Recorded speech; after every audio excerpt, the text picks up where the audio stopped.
Hello friends, स्वागत है आपका अपने यूट्यूब चैनल ऑनलाइन नव्या एकेडमी में। तो दोस्तों हम बात करने वाले हैं आज उत्तराखंड नदी तंत्र के छठवें वीडियो के बारे में। छठवां पार्ट आपका है।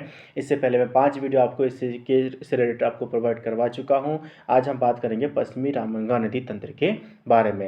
लेकिन इसे स्टार्ट करने से पहले अगर आप फर्स्ट टाइम चैनल पर आए तो चैनल को सब्सक्राइब कर लीजिएगा, बेल आइकन को प्रेस कर लीजिएगा, ताकि जो भी वीडियो जैसे अपलोड करता हूँ सबसे पहले आपके पास का नोटिफिकेशन आ सके। तो चलिए स्टार्ट करते हैं आज का वीडियो और जानते हैं पश्चिमी रामगंगा नदी तंत्र के बारे में, और ये कहाँ से निकलती है, कौन कौन सी सहायक नदियाँ हैं, इसके आसपास के क्षेत्र के बारे में और सभी परीक्षा से संबंधित इंपॉर्टेंट तथ्य के बारे में बात करेंगे। अगर आप फर्स्ट टाइम चैनल पर आए तो चैनल को सब्सक्राइब कर लीजिएगा। टेलीग्राम चैनल जो है वो याद से ज्वाइन कर लीजिएगा, जिसका लिंक जो है वो डिस्क्रिप्शन में दिया हुआ है। तो चलिए स्टार्ट करते हैं आज का वीडियो और जानते हैं पश्चिमी रामगंगा नदी तंत्र के बारे में।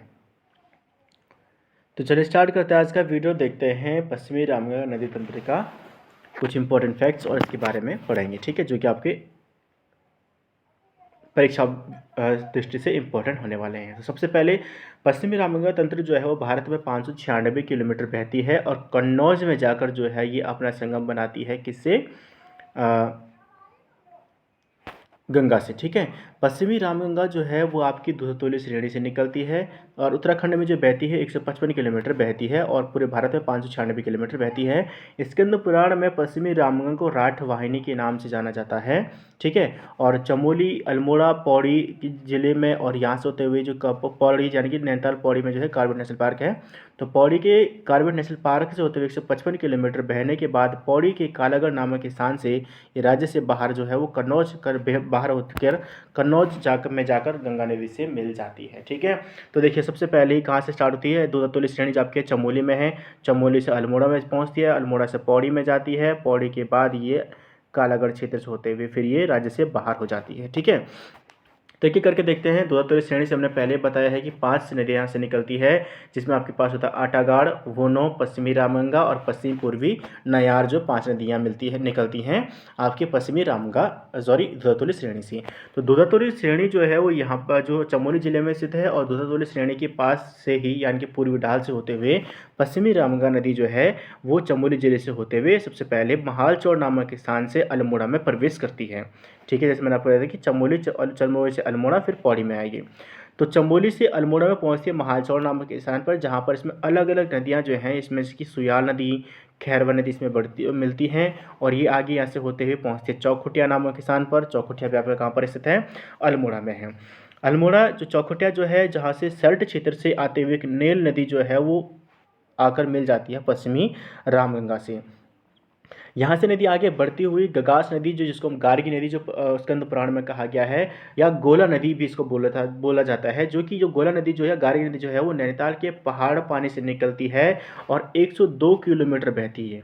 102 किलोमीटर बहने के बाद जो है ये नदी जो है यानी कि जो गगास नदी है, ये नदी जो है वो किच्छा के पास, उधमसिंह नगर किच्छा के पास राज्य से बाहर होकर जाती है और बरेली क्षेत्र में रामगंगा से मिलती है, ठीक है।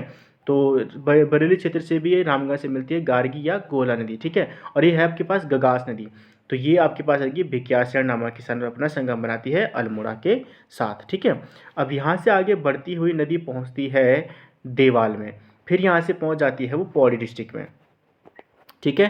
पहले वो आपके पास आती चमोली से अल्मोड़ा, अल्मोड़ा से पौड़ी, ठीक है। इस तरीके से वो होकर आ जाती है।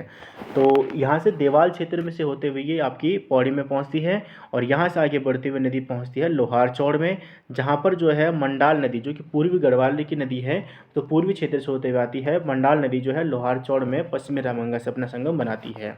इससे आगे बढ़ते हुए कार्बेट के नेशनल पार्क के बीच में जो पाटली दून है, वहाँ से होते हुए नदी जो है वो आपकी पहुँचती है बुक्सर नामक क्षेत्र में, और बुक्सर नामक क्षेत्र में इसके साथ पलानी नदी जो है वो मिलती है, ठीक है। इससे आगे बढ़ते हुए इसी में एक और नदी आती है जिसको बोलते हैं वृद्ध केदार में, ठीक है। वृद्ध केदार में जो कि विनो या विनोद नदी जो यहाँ पे से मिल जाती है। देखिए यहाँ पे एक वृद्ध केदार है, एक बूढ़ा केदार है, दोनों को ध्यान रखिएगा, ठीक है। वृद्ध केदार जो है वो आपका पड़ गया है आपका पौड़ी में और बूढ़ा केदार आपका पड़ता है वो टिहरी में पड़ता है। बूढ़ा केदार में आपकी दो धर्मगंगा और बालगंगा का संगम होता है, जो कि टिहरी क्षेत्र में होता है। और अभी हाल ही में जुलाई अगस्त में बहुत ही ये चर्चा में रहा है, क्योंकि यहाँ पे बाढ़ जो रही है, बाढ़ से ये बहुत बुरी तरीके से प्रभावित हुआ था बूढ़ा केदार क्षेत्र। तो एक वृद्ध केदार है, एक बूढ़ा केदार, ध्यान रखिए। वृद्ध केदार आपका है पौड़ी में और बूढ़ा केदार आपका कहाँ पर स्थित है, टिहरी में, ठीक है। तो यहाँ से आगे बढ़ते हुए नदी जो है पश्चिमी रामगंगा नदी वो आगे बढ़ती है और इसी पे यानी कि पश्चिमी रामगंगा नदी पर ही एक पुल जो बना हुआ यहाँ पर जिसको बोलते हैं कालागढ़ बांध, जो बांध बना हुआ, डैम बना हुआ, कालागढ़ डैम बना हुआ। इससे आगे होते हुए बिजनौर नामक स्थान से जो होती है ये जो नदी जो है वो यूपी में प्रवेश करती है। बिजनौर नामक स्थान पर यूपी में प्रवेश करती है कौन सी नदी, पश्चिमी रामगंगा। इसी के पास इसमें ढेला नदी आके मिल जाती है, ठीक है।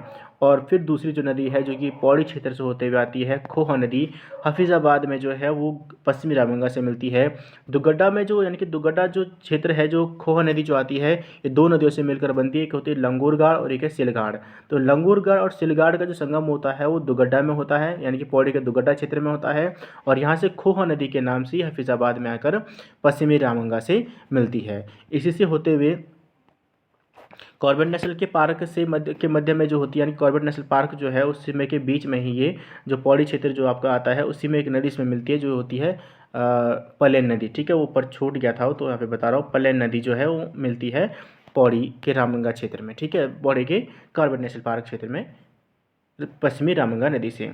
अब यहाँ से होते हुए नदी जो है वो पहुँच जाती है कन्नौज में, और कन्नौज में यहाँ पर जो होता है गंगा नदी के साथ इसका यहाँ पर संगम हो जाता है, ठीक है। तो ये जो आपके पास बहुत ही इंपॉर्टेंट जो था, यहाँ पे कुछ इंपॉर्टेंट वीडियोस जो थी जहाँ पे हमने पढ़ा था, सभी चीज़ें यहाँ पे पढ़ी हमने उत्तराखंड नदी तंत्र के बारे में, और कुछ छोटी छोटी नदियों के बारे में कि कौन सी नदी कहाँ पर बहती है और कहाँ पर उसका उद्गम स्थल होता है, ये सभी चीज़ें हमने यहाँ पे देखी है, ठीक है। तो वीडियो कैसा लगा कमेंट बॉक्स में ज़रूर बताइएगा और मिलता हूँ जल्द ही नई वीडियो के साथ, तब तक के लिए जय हिंद, जय भारत।